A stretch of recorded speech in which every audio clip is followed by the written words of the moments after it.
Bueno, pues ya estamos aquí con el maestro. Vamos con el penúltimo round de este congreso. Si hay un hombre significativo y pionero en el estudio y divulgación de lo que se ha venido a llamar este Toledo mágico, este sin lugar a dudas es Fernando Ruiz de la Puerta. Él es matemático, astrónomo, profesor de la Universidad de Castilla-La Mancha. De entre los libros publicados destacan títulos como el ya clásico y ampliado La Cueva de Hércules y el Palacio Encantado de Toledo, La España Encantada, que es un viaje por más de unas 300 cuevas mágicas y seres fantásticos de toda la península, y su último trabajo, Los Enclaves Mágicos de Castilla-La Mancha, donde revela un compendio del imaginario de esta comunidad, donde no faltan pues las concentraciones megalíticas, fuentes sagradas e iniciáticas, cuevas santuario, piedras del diablo, prados de brujas, luces misteriosas, bosques encantados, leyendas de carácter mágico, apariciones marianas y, por supuesto, cantidad de personajes heterodoxos. De todo ello nos va a hablar a continuación, en la España de las cuevas y los seres encantados. Con todos nosotros, el maestro Fernando Ruiz de la Puerta. Bueno, buenas tardes. Muchísimas gracias por aplaudirme y muchísimas gracias por llamarme maestro. Formo a maestro, precisamente, pero bueno, pero no soy ningún maestro. Ya me gustaría.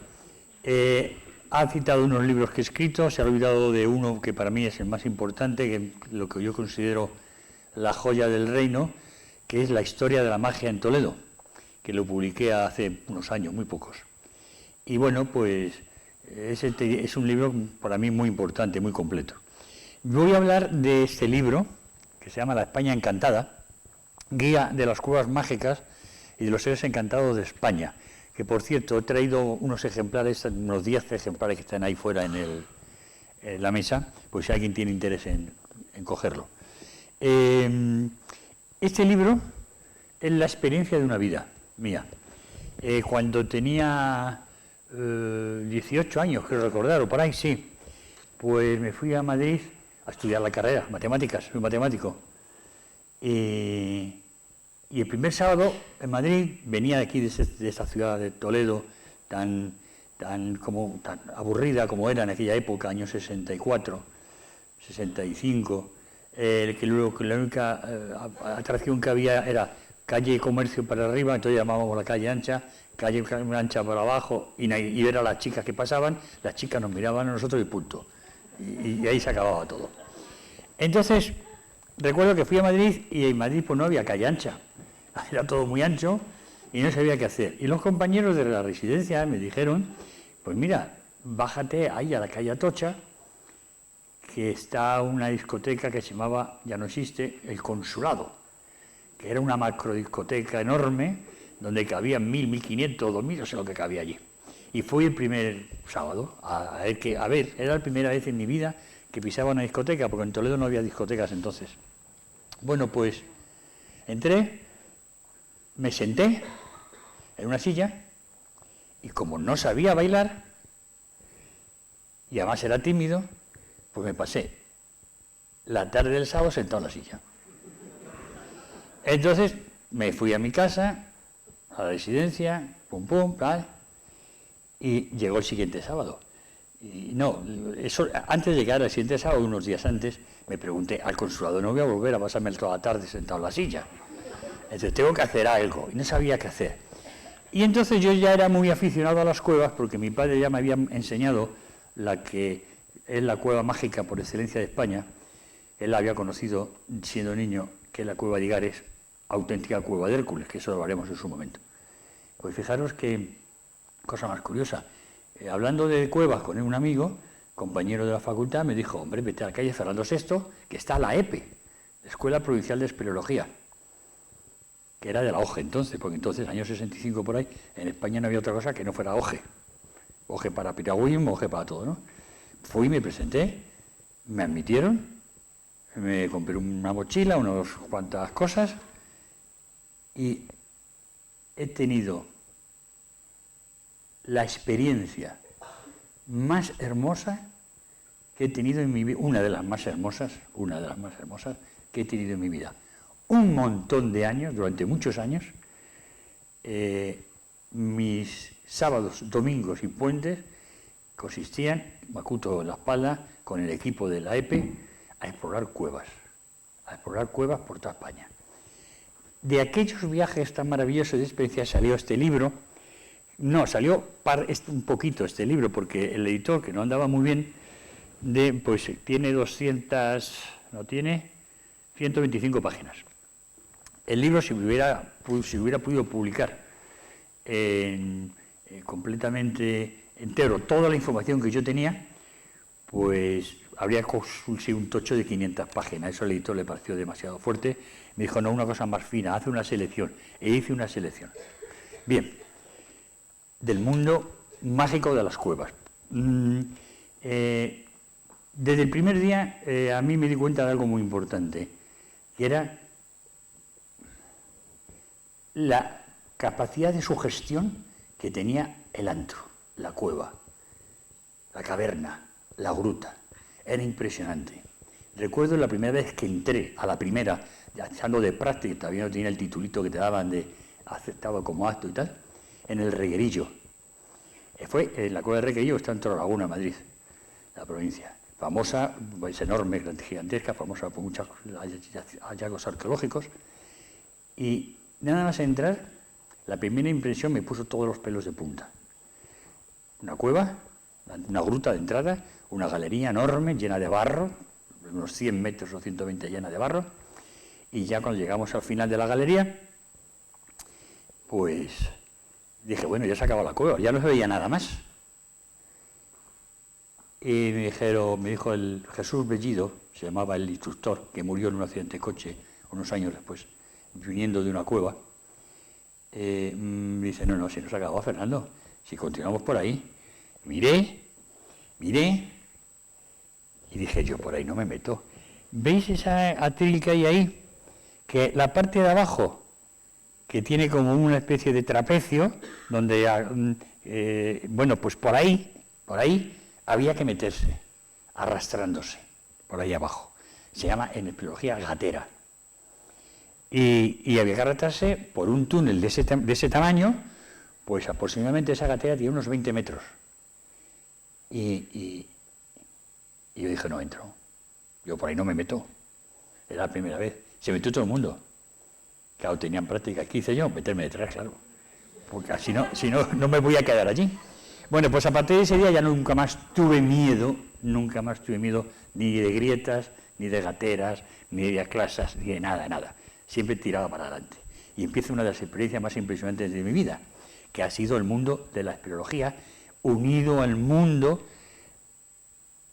de lo maravilloso que encierra. Mira, hay un autor maravilloso, llamado Jean-Pierre Bayard, que escribe un libro que se llama La simbología del mundo subterráneo, y dice, el mundo subterráneo, por su riqueza infinita e inviolada, sobrecoge la imaginación del hombre, lo experimentado.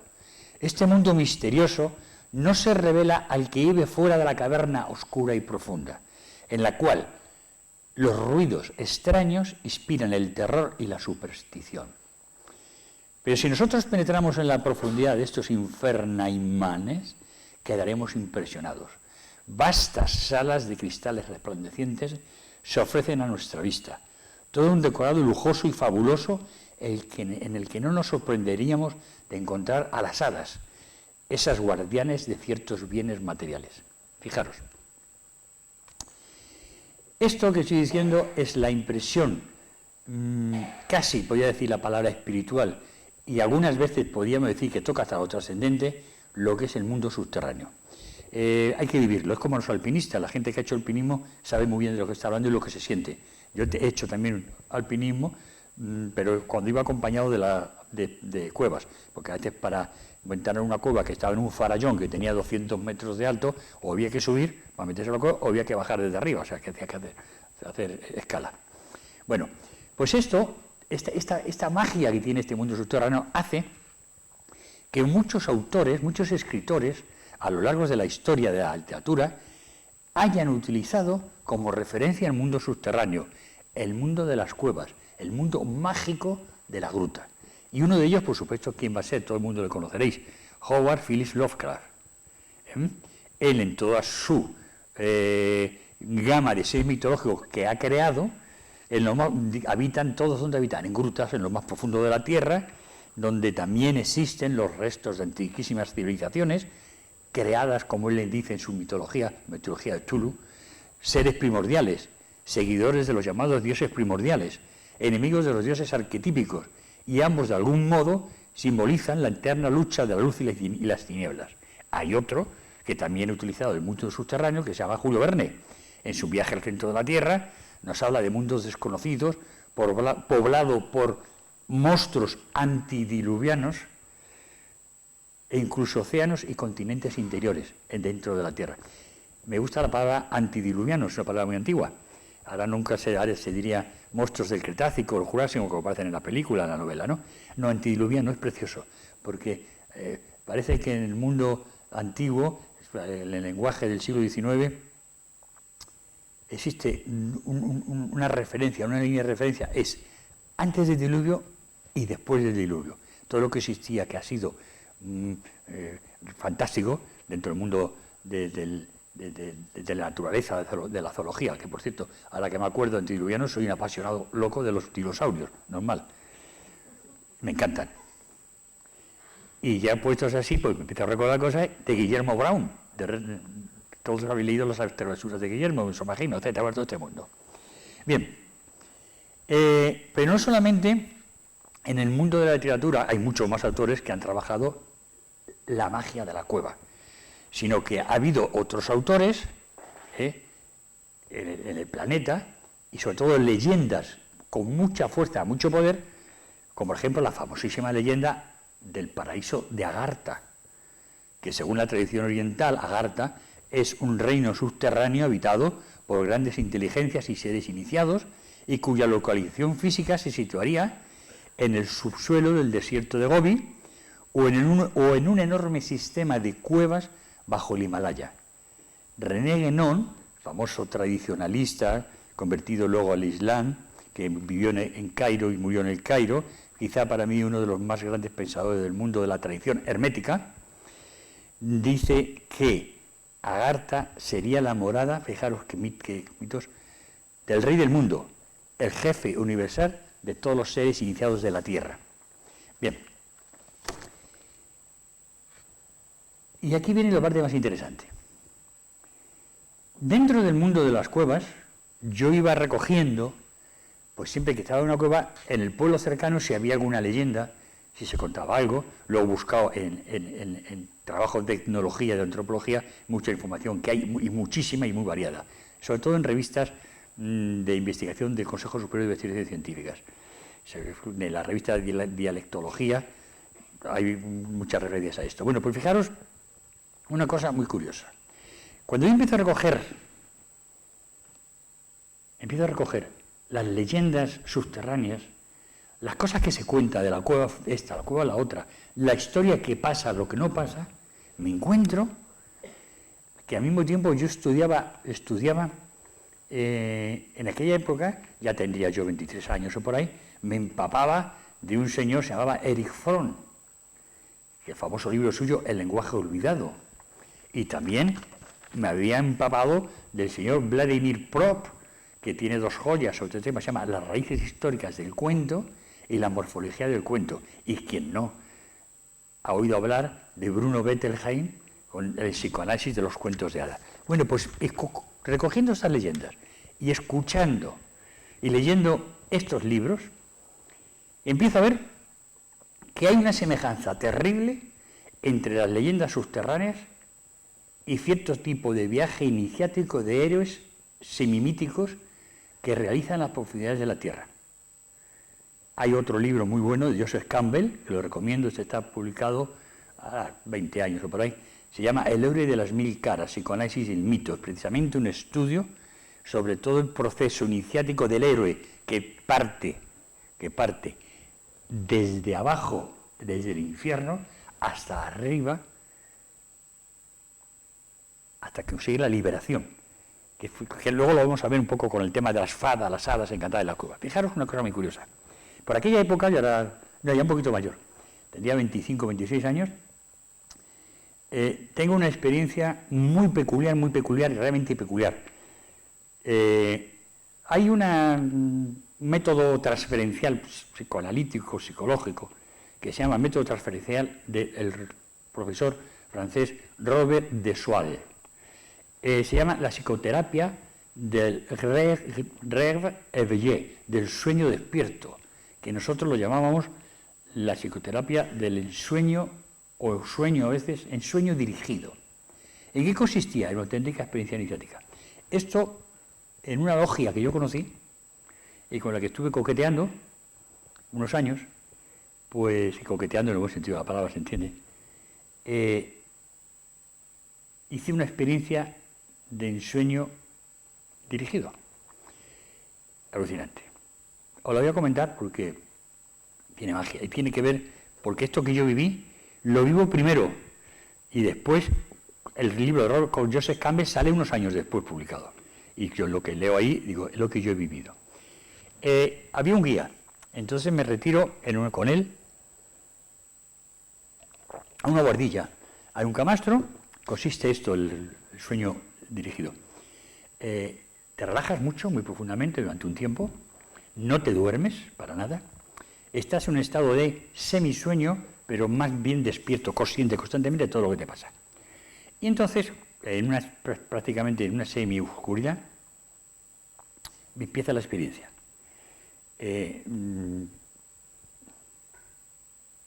Empiezo a descender, en la oscuridad, al fondo de una cueva terrible, en una cueva profunda, bajo. Y entonces me encuentro de golpe y porrazo en una especie del asca grande de piedra, y alrededor todo es lava incandescente. Ya me quedo allí y el guía me está preguntando que qué veo. ¿Qué ves? Cuéntame. Y le cuento lo que estoy viendo. Estoy en una lasca de piedra muy grande, está todo rodeado de lava y me da miedo. Y dice, no tengas miedo. Métete en la lava. No, que me quemo. Dice, no, métete, no tengas miedo. Y me metí en la lava. Y lo que me sucedió fue que me cargué de una energía brutal, mucha energía. Entonces me dijo, ¿notas la energía? Digo, sí. Dice, ahora sal y sube por esa escalera que hay enfrente. Y era una escalera de piedra en caracol que subía haciendo una especie de hélice. Si no hubiera cargado la energía en la lava, no habría sido capaz de salir, de subirlo. Salgo de allí y me encuentro, no de la cueva, de allí, de la zona esa, y me encuentro el laberinto. Vuelvo a perderme, me pierdo en el laberinto. Porque luego todo esto que estoy contando ahora lo vais a oír de nuevo, pero en los mitos de la cueva. Y me vuelvo a perder en el laberinto. Entonces me dice, no te pierdas, sigue tu intuición, sigue. Y al final salgo del laberinto. Y al salir del laberinto salgo de la cueva. Y la cueva, cuando yo estoy en la puerta, ya no es una cueva. Estoy en una ventana de un edificio tipo Torre de España, Plaza de España, de Madrid, o sea, en un rascacielos, un edificio muy grande. Y estoy en la ventana. Y en la ventana estoy mirando al cielo. Y detrás en la habitación, oigo llantos de niños, de muchos niños que lloran, lo cual me hace sentir muy mal. Necesito liberarme, no puedo soportar esos llantos. Curiosamente, en una situación de vida cotidiana, normal como ahora, me voy a dar la vuelta de lo que pasaba a los niños. En el sueño no. Y estando así, aparece un águila enorme. Baja, me engancha por aquí, por la espalda, me agarra con las garras y me empieza a subir para arriba. Y durante un rato, todo esto yo se lo iba narrando, lo que me estaba pasando, se lo iba narrando al guía. Durante un buen rato, voy subiendo, me encuentro que ya el águila ha desaparecido y que tengo alas. Las alas las llevo yo en la espalda. Me empiezo a mover. Vuelo con mis alas. De golpe y porrazo, al cabo de un tiempo, pues las alas me han desaparecido. Ya no necesito alas. Vuelo sin alas. Y en ese momento entro en un arquetipo, en una nube blanca, donde hay un señor blanco, con barba blanca, bata blanca, al que veo, no me dice nada.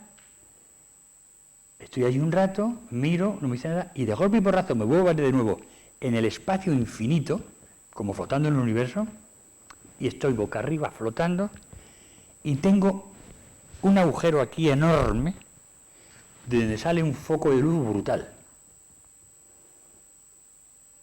Bueno, la transformación que sufrí yo fue especial.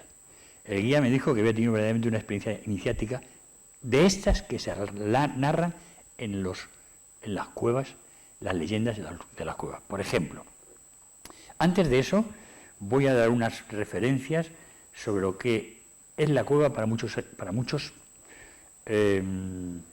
escritores. Por ejemplo, Eduardo Cirlot, que todo el mundo le conoce, Juan Eduardo Cirlot, dice que la caverna en la simbología medieval aludía al corazón humano como centro espiritual, y en la iconografía emblemática y mitológica aparece la gruta como lugar de reunión de imágenes de divinidades, antepasados o arquetipos. En el psicoanálisis freudiano se simboliza la caverna como el lugar donde lo luminoso se produce o puede recibir acogida. En las religiones de la antigüedad son frecuentes las relaciones entre los mitos y el mundo subterráneo. En las grutas, cuidado, se ubica el nacimiento de los héroes, o reciben algún tipo de iniciación después de haber sufrido una serie de pruebas. Una de ellas es conseguir superar el inevitable laberinto. Y esto nos llama la atención, pues caverna y laberinto parecen profundamente ligados en la simbología sagrada. Bien, René Guénon, de nuevo, dice que el laberinto tiene una doble razón de ser en cuanto veda el acceso a determinado lugar a aquellos que no pueden entrar. Solo algunos serán capaces de encontrar el verdadero camino, lo que de alguna manera está en condiciones de comenzar el viaje. Es decir, los que de alguna manera están en condiciones de comenzar el viaje son los que van a encontrar el verdadero camino. Fijaros, esto es curioso. Ahora continúo con él. Estamos hablando de la cueva, del viaje iniciático, pero eso que estoy diciendo es la vida cotidiana, nuestra vida cotidiana, sin cueva y sin nada. Sin cueva y sin nada. Es decir, sufrimos. Normalmente las personas que de alguna manera meditan, piensan, plantean el sentimiento trascendente y el sentimiento metafísico de la vida. Metafísico, ¿qué es la vida? ¿Por qué existe algo en lugar de nada? El sentimiento trascendente, que es, no hablo del sentimiento religioso, hablo del sentimiento trascendente. Esas personas cada día están viviendo una prueba iniciática que les puede durar un día, les puede durar una semana o les puede durar meses hasta que la superan. Bueno, pues fijaros lo que hay en todo este mundo de las cuevas con sus leyendas. Estamos encontrando realmente una escuela de iniciación. Vamos a ver por dónde iba. Bien, por ejemplo,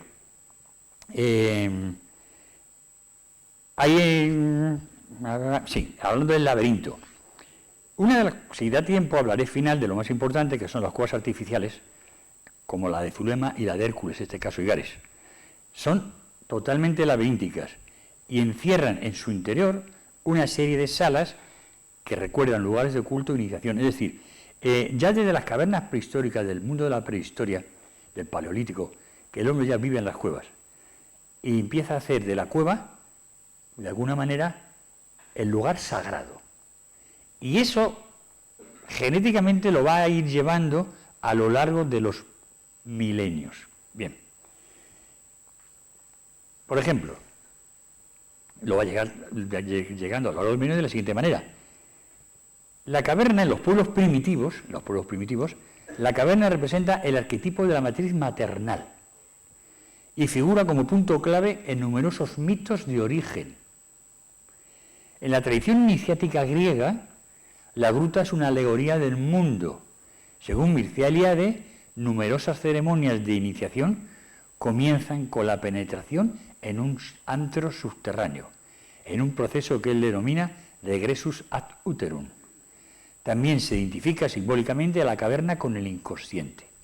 Es notable en este sentido el famoso y clásico antro de Trofonio, también de la mitología griega, donde se acudía a consultar al oráculo y estaba considerada esta imagen como uno de los más perfectos símbolos del inconsciente. En la tradición oriental, la caverna es símbolo del mundo, del lugar de nacimiento e iniciación, de la imagen del centro y del corazón. Es decir, fijaros, caverna, corazón, montaña, hueco del mundo, forma cósmica, todo esto son conceptos ligados dentro del mundo iniciático, el viaje iniciático. Bien. ¿También Plotino? No, sí. Es que tengo aquí unos reflejos que me quitan. A ver. Me dan sombra y no me dejan leer bien. En la obra, por ejemplo, de Víctor Magnien, titulada Los misterios de Eleusis, se dice que Zoroastro fue el primero que consagró en honor a Mitra un antro natural arropado por fuentes y cubierto de hojas y flores. Este antro representaba la forma del mundo creado por Mitra. La caverna de Platón, la caverna en Platón, como el antro o gruta de Empédocles, significa nuestro mundo, en el cual el camino al conocimiento es para el alma la liberación de sus ligaduras y la ascensión fuera de la caverna. Fijaros qué importante es esto. Lo repito. La caverna en Platón, dice Plotino, como el antro o gruta de Empédocles, significa nuestro mundo, nuestra vida cotidiana, aunque esté dicho hace 1800 o 2200 años, en el cual el camino al conocimiento es para el alma la liberación de sus ligaduras y la ascensión fuera de la caverna. Claro, todo el mundo entiende aquí perfectamente, pero por si alguien se despista, que el camino al conocimiento no es el camino a hacer integrales o resolver ecuaciones diferenciales, por supuesto. Ese es conocimiento con mayúscula. Volviendo a Víctor Magnien, da otra interesante alegoría sobre el mundo iniciático de las grutas, el mundo iniciático de las grutas. En ella aparece Dionisio como guardián del antro y libertador del prisionero, el prisionero que está dentro de la gruta. Le dice al respecto: como el iniciado es un Dionisio en potencia, es en realidad él mismo el prisionero. ¿Y quién se libera? Y eso es verdad. Nosotros somos prisioneros nosotros mismos y nadie nos va a liberar si no nos liberamos nosotros mismos. ¿Cuántas veces hemos pedido consejos a alguien sobre algún problema que tenemos y nos ha dicho algo, luego se lo hemos pedido al amigo de al lado y nos ha dicho lo contrario, y luego le hemos pedido al vecino y nos ha dicho otra cosa diferente, etcétera, etcétera, etcétera? O incluso muchas veces todos coinciden. ¿Y luego qué hace uno? Lo que le da la gana. ¿No? Bueno. Es decir, a semejanza de lo que dicen Platón y Pitágoras, el alma está prisionera de las pasiones y será liberada por el nous, es decir, por el pensamiento. Vale, es muy bonito esto porque hay una frase preciosa de Cervantes que quiero recordar que dice: el corazón tiene razones que la razón no entiende, el pensamiento. Bueno, ese es otro tema aparte. Bien. ¿Y qué es lo que hay en la mitología tónica? Tónica es C-T-O-N-I-A, pues a quien no lo sabe, es un sinónimo de subterráneo, mundo tónico, mundo subterráneo. Pues mirad, lo que hay en el mundo tónico... Ah, bueno, se me olvidó una cosa antes. Me he saltado. En el arte mágico de una obra colectiva que se llamaba el arte mágico, se dan otras connotaciones al simbolismo de la cueva. Se dice que a la disposición casi circular de la gruta, su penetración subterránea, el enroscamiento de sus corredores, que evoca a las vísceras humanas, ha sido siempre el lugar ideal para las prácticas de brujería. En la simbología esotérica, la caverna es una figura alegórica del crisol de los alquimistas. También. En cuentos y leyendas, la doncella, por conquistar o la dama por desencantar se encuentra recluida en una caverna. Hay de aquí en el libro cuento 200 de cada cueva que hay. En el mundo cristiano, qué curioso, en el mundo cristiano la aparición de numerosas vírgenes está asociada a una gruta o cripta. Muchas vírgenes están asociadas a grutas o criptas. Bueno, la más famosa de todas, Lourdes, la gruta de Lourdes. Bien,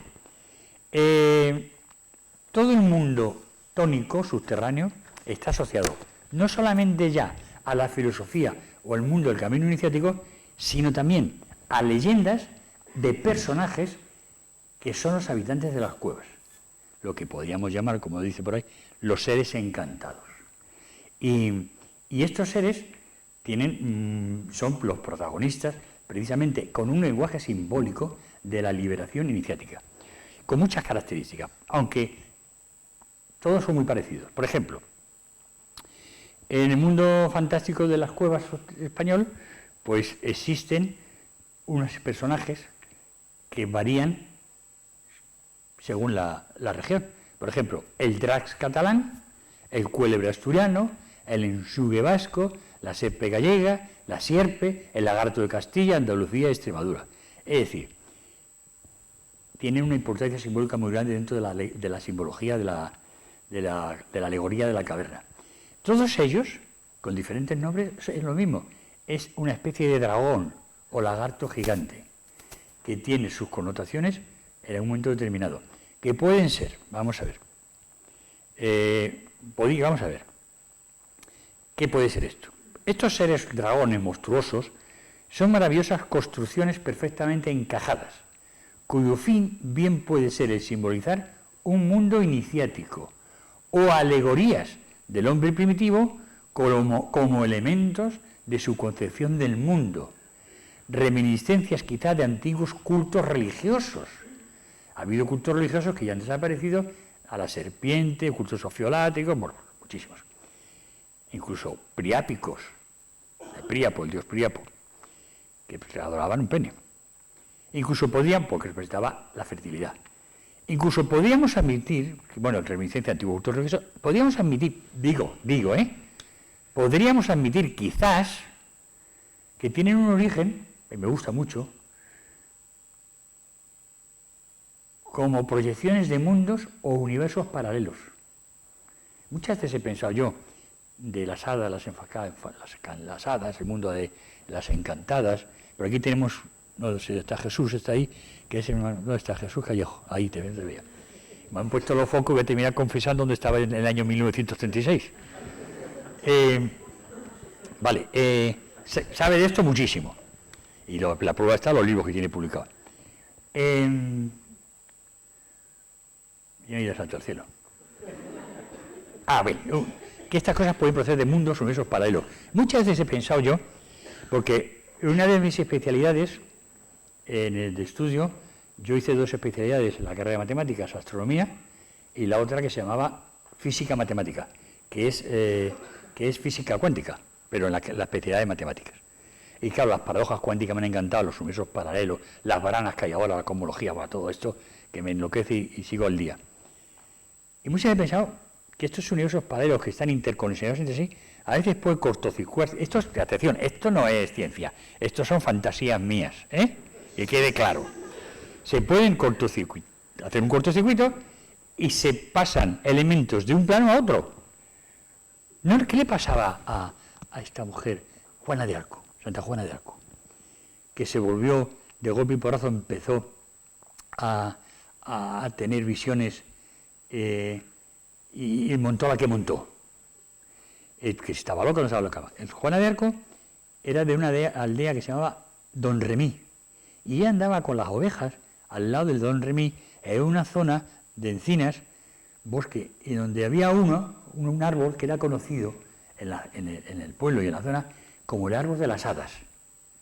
Así se ha conocido. Y entonces, en ese árbol, precisamente, fue donde Juana de Arco tuvo la visión. Claro, dices, que fue la aparición de la Virgen, no sé qué, toda esa historia. No me voy a meter en ese mundo mariano, que también me encanta muchísimo, es otro tema, pero dentro del juego de posibilidades, de las posibilidades de jugar con estas cosas, ¿por qué no sería posible que efectivamente haya momentos en que esas branas, esas membranas, esos universos paralelos, esas historias que cada día están más de moda y que cada día hay más cosas a favor de que puede ser cierto, no haya conexiones entre ellos, entre esos planos, y en un momento determinado se abre una puerta y se cuelan. Y por eso dice, ¿cuántos testimonios hay de hadas, fadas, sanas, encantadas, todos estos personajes que hay en España? Pues hay así, muchos.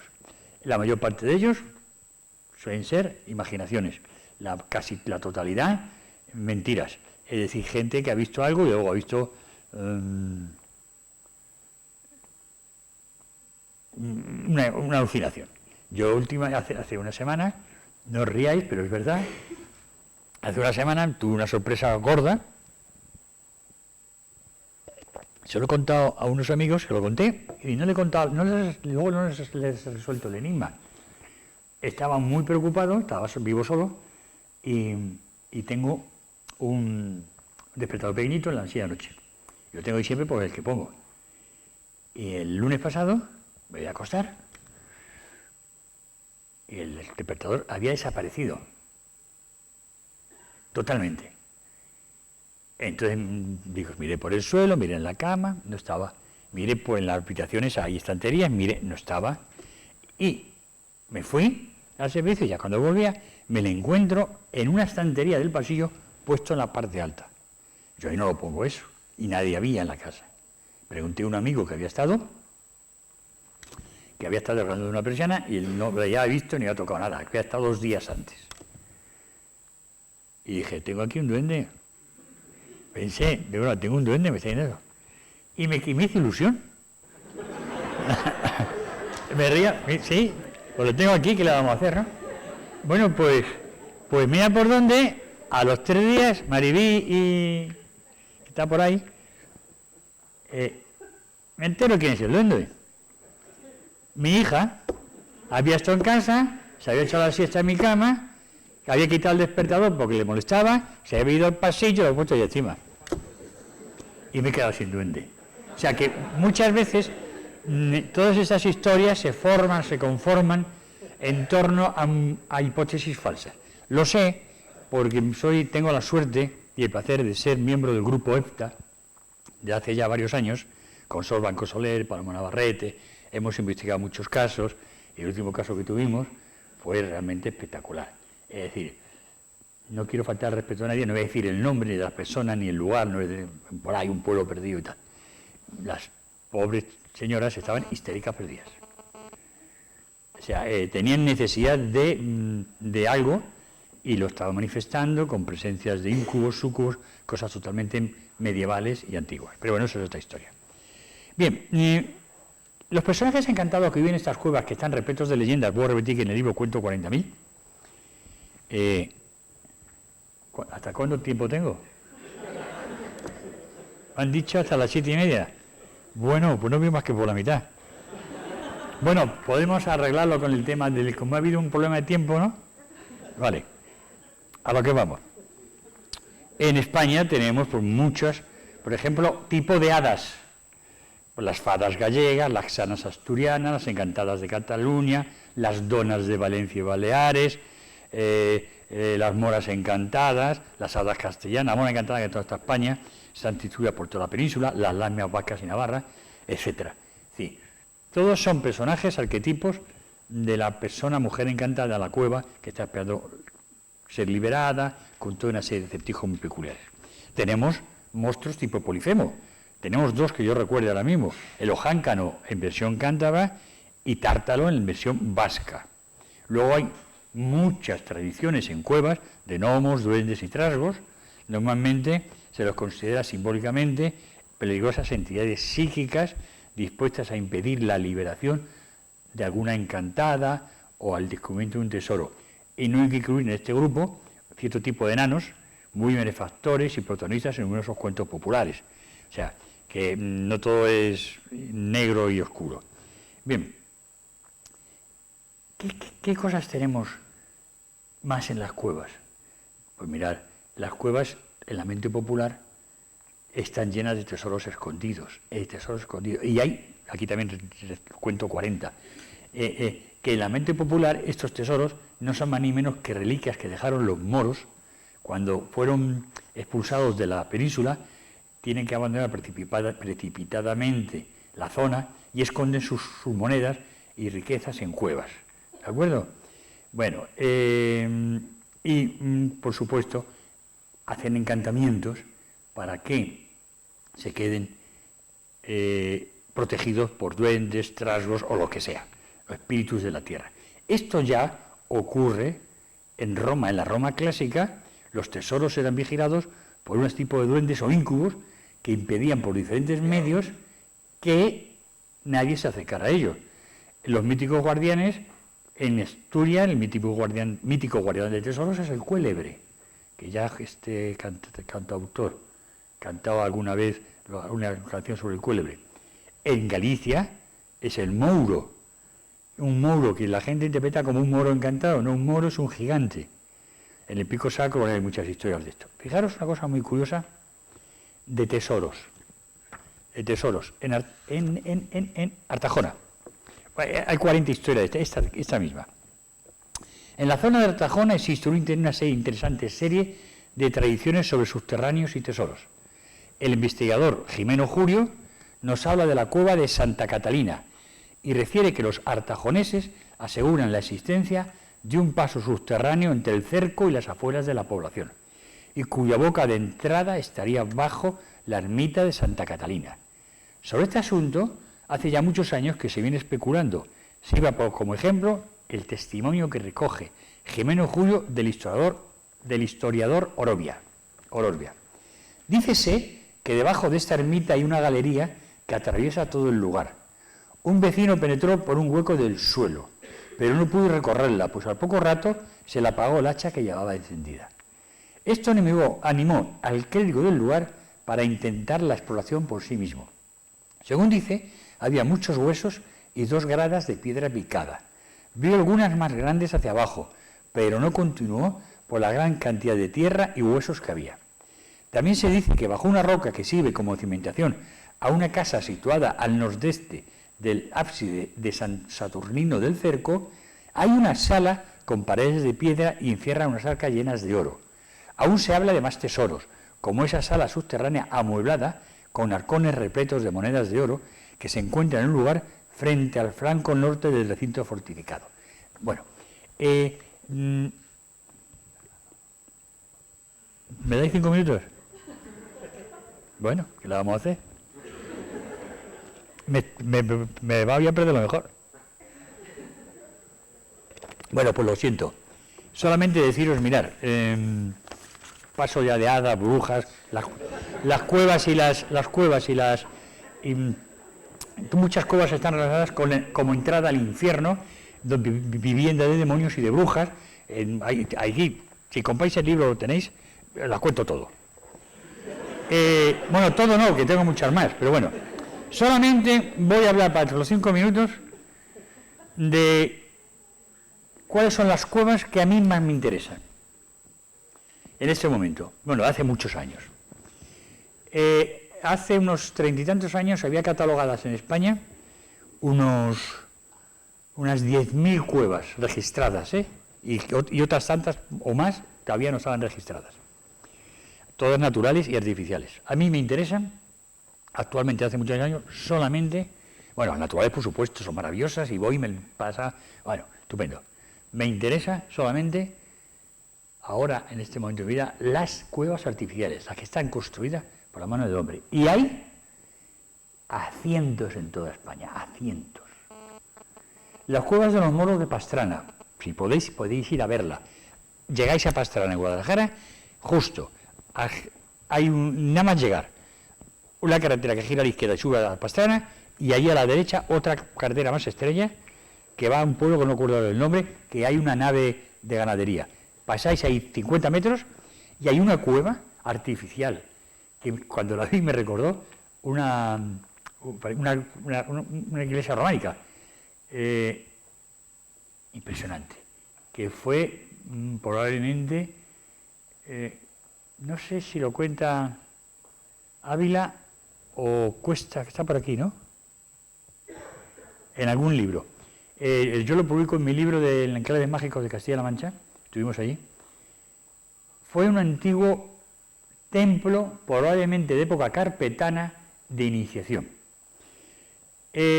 Las curusinas, no las he encontrado todavía, ando detrás de ellas. Enormes galerías subterráneas, todas artificiales de columnas. Las cuevas de Zulema de Alcalá de Henares, que están cerca del castillo en ruinas, enormes. Pero aquí está mi amigo Raúl Andrés, que le indiqué cómo tiene que ir a verlas, las vio y quedó impresionado con ellas. ¿Qué más contar del Pico Sacro? En esa caverna de cuarzo que atraviesa el Pico Sacro y que se ha dicho que era una mina romana, que se ha dicho de todo. La cueva de Salamanca, la famosa cueva de Salamanca, que estaba pero ya no queda nada. Las cuevas de Igares, gigantescas, que son las auténticas cuevas de Hércules. Y no lo digo yo, lo de aquí de Toledo, que hay aquí arriba, es un depósito de agua romano, no son las cuevas de Hércules. Son los autores del siglo XVI y XVII, Cristóbal Lozano, Pero de Rojas, todos estos, los que dicen que esa es la cueva de Hércules, que está a unos 5 o 6 kilómetros de Toledo. Y creo que ya me queda más tiempo, ¿no? La postilla final. Vale. La postilla final es muy sencilla. El estaré agradecido toda mi vida a la vida que me haya permitido y tener la suerte de haber sido espeleólogo, de haberme encantado, enloquecido con las cuevas, con las cientos de cuevas que he visitado, las experiencias que he tenido, que te curan. Y como dice Bertrand Russell en su testamento para lo que he vivido, al final dice, y esta ha sido mi vida, aparte de la física cuántica, etcétera, etcétera, etcétera, y las casas encantadas de Toledo, el grupo ETA, todas estas cosas, dice él no dice eso, lo digo yo, esta ha sido mi vida y con gusto volvería a vivirla si se me ofreciera la oportunidad. Muchas gracias por escucharme.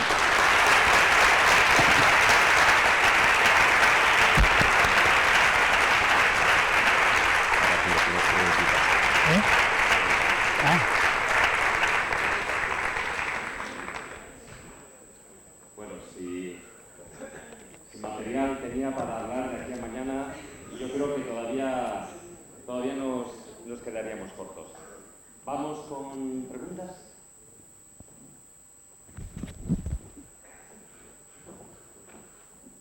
Bueno, Fernando, yo le tengo que preguntar, ¿vale?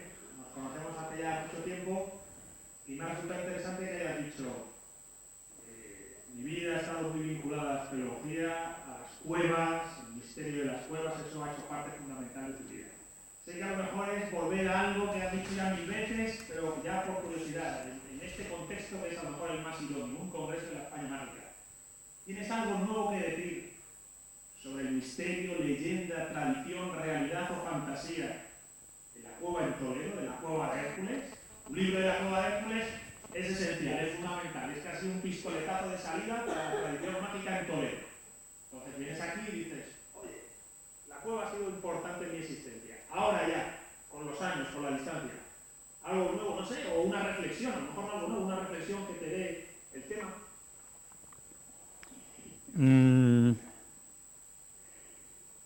Hombre, es lo que he dicho antes, o sea, últimamente estoy muy ocupado con otras cuestiones y las cuevas las tengo un poco abandonadas. Estoy muy ocupado con el tema del grupo ETA, con lo paranormal, muy liado, con la ruta que hago de casas encantadas, con las cosas que me han pasado, mis propias experiencias paranormales, que yo tengo la suerte de ser bastante escéptico, pero ahora mismo, en este momento, mis experiencias paranormales personales me tienen muy preocupado, porque son muy fuertes lo que he vivido. Estoy entusiasmado cada vez más con la paradoja cuántica. Es que me gusta todo. aquí tengo a José Luis Yela, que es compañero profesor de la universidad, zoólogo. Me encantan las moscas. ¿Cómo vuelan? ¿Cómo vuelan? Una libélula, ¿cómo vuela? Hace así, pipla. No es aquí como nosotros con el avión, no, el ángulo recto. Los escarabajos, la belleza, las mariposas, la botánica, las plantas. Si es que el mundo es alucinante. Es alucinante. La vida es alucinante, o sea, es algo impresionante, es maravillosa, es única e irrepetible. Es que es así, única e irrepetible. Y lo que vives se acabó. Pero por eso hay que vivirlo. Por eso yo no entiendo nunca que haya gente que se aburra. No lo he entendido. Que hay gente que se aburre. Pero macho, sí. De Teresa Jorge Luis Borges a Italo Calvino, a quien sea, porque hay muchos escritores muy buenos. Me ha salido el primero, Borges, porque Borges, vamos, me hubiera gustado casarme con él, haber sido la japonesa. Porque Borges es una... Releo 20 veces un cuento de Borges en clase, dando matemáticas a mis alumnos, le leo un cuento de Borges. Se llama El libro de arena, que es un cuento basado en la idea del infinito. ¿Tú sabes las palizas que le meto a mis alumnos cuando me da el trance, son de matemáticas, y me pongo a hablar del infinito?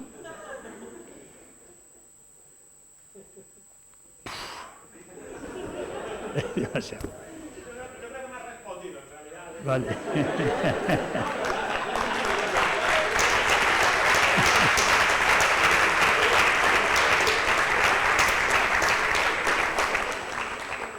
Más preguntas.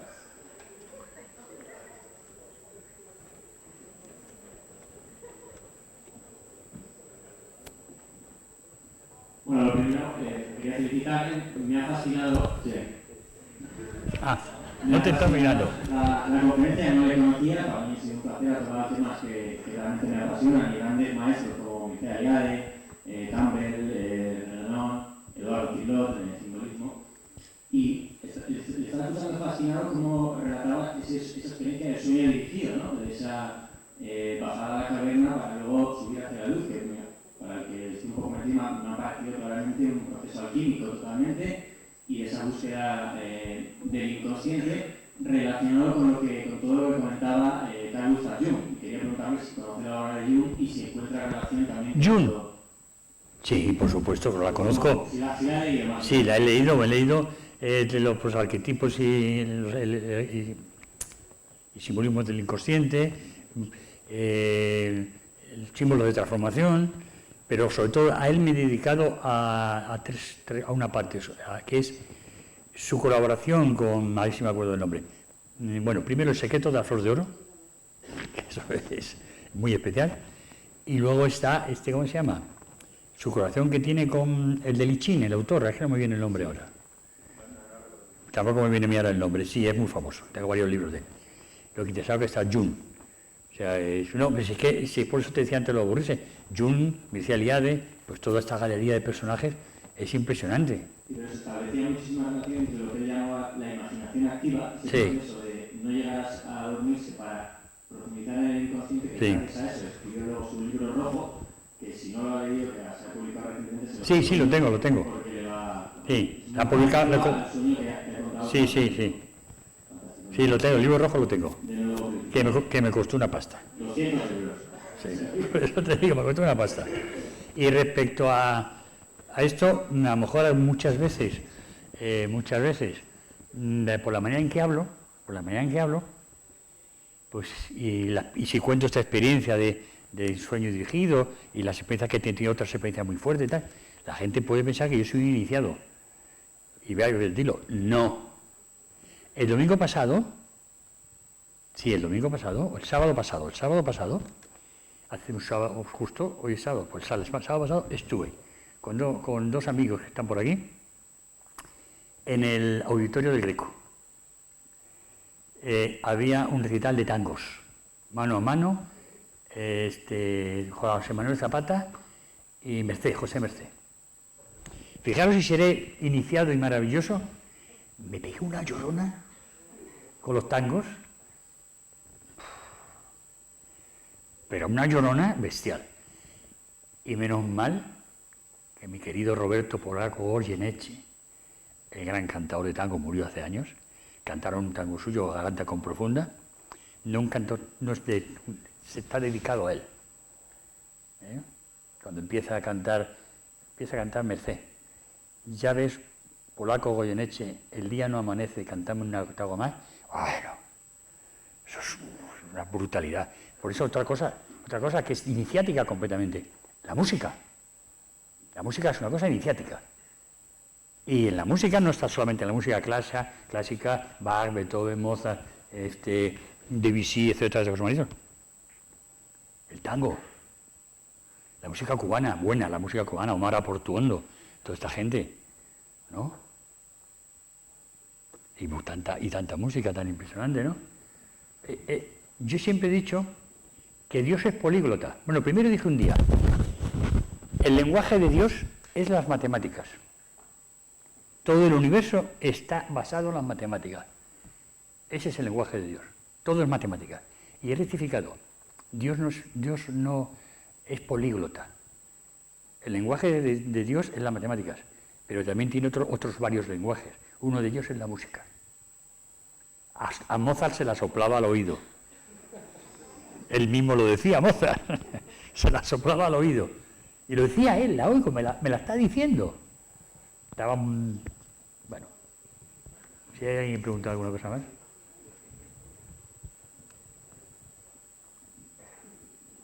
Sí, bueno, agradecerle por supuesto que comparta sus experiencias con nosotros. Y bueno, también quería comentarle, porque yo, como ya he hablado con usted, yo he tenido la inmensa suerte de visitar varias veces la Cueva de Orihuelas, la de Santo Caballo. Y llevo razón, no sé si será cierto que es la posible Cueva de Hércules, pero lo que sí es cierto que yo he estado en multitud de cuevas también. Y lo que yo he sentido ahí no lo he sentido en ninguna.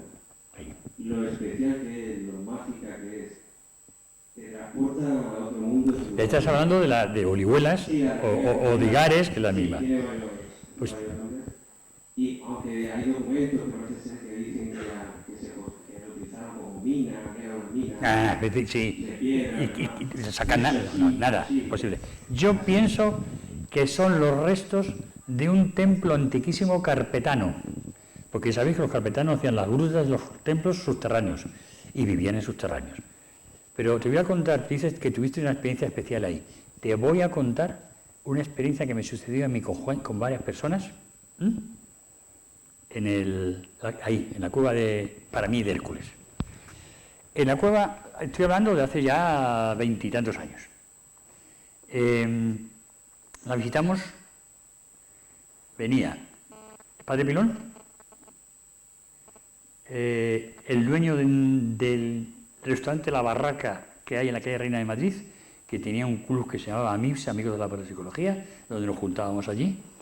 Bueno, y unas 7 o 8 personas. Y la mujer del dueño de la barraca era una experta en el péndulo, que el padre Pirón le había enseñado a manejarlo. El padre Pirón manejaba, murió hace 2 o 3 años, desgraciadamente, y le manejaba el péndulo, hacía lo que quería con el péndulo, te sacaba lo que fuera. Y me acuerdo que hay una sala grande en la cueva, la habéis visto, con una piedra cúbica en el centro, llena de restos de murciélagos y tal, pero bueno, una piedra cúbica como la mitad de esta mesa, aproximadamente, así de este tamaño, rectangular, es decir, un paralelepípedo, ortoedro, como queráis llamarlo. Y alrededor, una serie de arcos, y con piedras sucias, por cierto, pero bueno. Y nos distribuimos alrededor, sentados allí, por curiosidad, porque esta señora se había puesto con el péndulo encima de la piedra. Y empezó el péndulo a girar, poco a poco, poco a poco. Y aquí no había trampa y carnón, éramos todos amigos, aquí no engañábamos a nadie. Lo tenía así, empezó a girar, a girar. dice, mira cómo se mueve, qué curioso. Todos estábamos mirando. Y el péndulo empezó a girar cada vez más deprisa, hasta ponerse paralelo, en una circunferencia paralela al suelo. O sea, totalmente paralela al suelo, en una circunferencia enorme, lo que era todo el túnel. Claro, yo me quedé impresionado. Y viéndolo, dije, jolín, digo, qué energía y tal. Me empecé a sentir mal. Se me puso el corazón a 200 pulsaciones. A 200 pulsaciones. Y dije, me levanto que me voy para afuera. Y salí. Detrás de mí salió uno, otro y otro. Nadie dijo nada.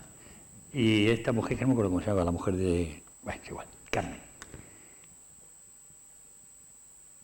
Se quedó allí, terminó y salió. Estábamos sentados fuera de la cueva. Pedí una bota de vino que llevábamos. Ha echado un trago de vino. Y me dice uno que venía, que le llamábamos de apodo Humphrey. Humphrey me dice, ¡oh! Me he puesto malísimo. Digo, ¿qué te ha pasado? Dice, el corazón que se salía por la boca. Digo, pues a mí lo mismo. A todos nos pasó, a todos, excepto a ella. A ella no, ella hizo de transmisora, como de cable. Captó una energía y no la envió. O sea... Sí, ¿querías decir algo? ¿Querías decir algo?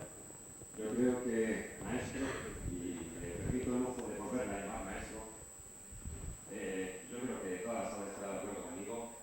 Ha sido esta anécdota el momento, yo creo, definitorio. Bueno, vamos, tenemos una democracia, ¿no? No, Pues que voten ellos.